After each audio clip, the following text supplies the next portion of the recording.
I'm going to go over some setup and technique considerations for the novice to intermediate bench presser. The first thing we're going to do is talk about how we're going to set up on the bench. The most important thing is to retract your scapula. You're kind of squeezing your shoulder blades together, and that's going to put your shoulders in a less compromising position when you unrack the bar and kind of lower that mechanism of injury there. So we squeeze our shoulder blades together. We're going to maintain 3 points of contact on the bench. That would be our shoulder blades, our ass, and our feet on the ground.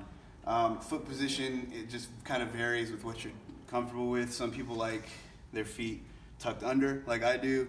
Some people like them out. Ultimately, that's up to you. The main thing that I'm looking for as far as leg drive or anything like that is that when you plant your feet, you're kind of trying to flex at the knee a little bit. You see I get this little pop motion right here, and that's me just kind of digging my feet into the ground and pushing laterally away from my body there to just kind of build tension in my legs and my glutes and everything, just to kind of stay tight. Like, you want to be really uncomfortable for a bench press setup.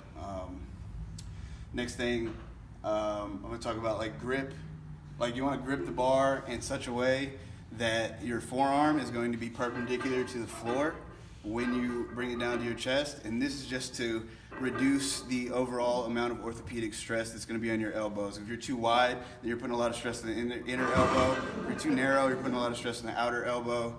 Once you get more advanced, you can kind of play with it and you can get away with doing some of those things, but for the purposes of the novice and intermediate lifter, we're just going to keep it perpendicular to the floor. So, squeezing everything up. My legs are tucked under, yours don't have to be. I'm taking my bar grip, using the rings to make sure that my hands are even. When I unrack, I'm just kind of doing this here, and I'm setting my lats, and everything's real tight here. And I'm going to lower the bar to below my nipple line, kind of right here, my sternum. And then upon like pressing, I'm going to flex my knees a little bit and get a little bit of drive out of the bottom and push up.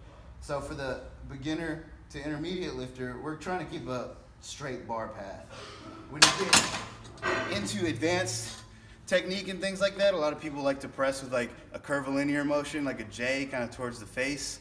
But doing that, being inexperienced, kind of opens yourself up for a lot of like rotator cuff injuries, things like that. So pretty much the main thing is to control it down. We're touching right here, like below the nipple line, and we're keeping the bar in a straight line. Shoulders tucked in, and then that's it. Good.